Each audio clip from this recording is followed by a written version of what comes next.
Magandang araw mga kapatid. Tayo po'y manalangin sa ating Panginoon. Maraming salamat po aming Ama sa iyong salita, Panginoon, na amin pong inaasahan na patuloy, Panginoon, na mangungusap sa amin ang kapangyarihan ng iyong banal na Espiritu, ang siya po, Panginoon, na amin pong inaasahan na patuloy na magbabago sa aming mga buhay. We praise you, Lord, in the mighty name of Jesus. Amen. Kamusta po kayo? Nais ko pong ibahagi sa inyo ngayon ang isang tanong. Mayroon po ba tayong mga tinatawag nating mga bad habits? Meron po ba tayong mga ugali na hindi natin gusto bilang isang Kristiyano, bilang isang watchman ng Panginoon? Meron pong isang magandang payo sa atin ang Colossians chapter 3. Set your mind on things above. Amen? At ito po ang title ng gusto ko pong i-share sa ating pong sharing ngayong araw na ito ay Look at the Master. Amen? Lagi po tayong titingin sa ating pong Panginoon. Hindi po sa mga earthly things, hindi po sa mga bagay na temporary.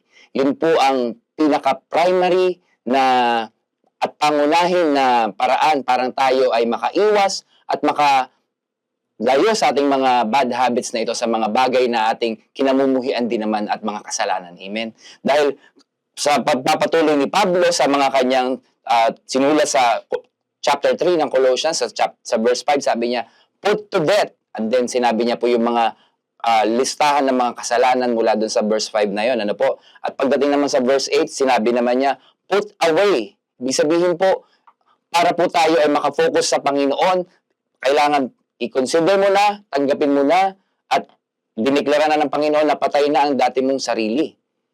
At kailangan mo lang tanggalin at put away nga po no, sa verse 8. Yung mga listahan ng mga kasalanan na to, hindi ko na po siya iisa-isahin, pero po, meron po siyang pagkakapare-pareho. Yung po nasa verse 5, yung mga sinabi ni Pablo na put to death, ito po yung mga kasalanan na nararamdaman natin. Amen? Sense that you feel. Samantalang sa verse 8 naman po, yung listahan doon hanggang verse 9, ito naman po yung mga kasalanan na nasasabi natin o na ilalabas ng ating mga bibig. Yung mga panglilibak, yung mga paninira. Amen? So kung may mga bad habits po tayo patungkol po sa ating mga comments, sa ating pong mga pag-iisip, lagi po nating tatandaan ano po, let us always look at the Master. Ito po yung matatandaan po natin na, paano po ito, Pastor?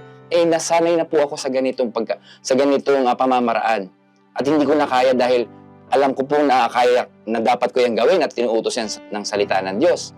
Tandaan po natin, ang ating pong mga isip, ang ating pong brain, ay nakastructure po yan na kayang magbago. Meron mo tinatawag na neuroplasticity.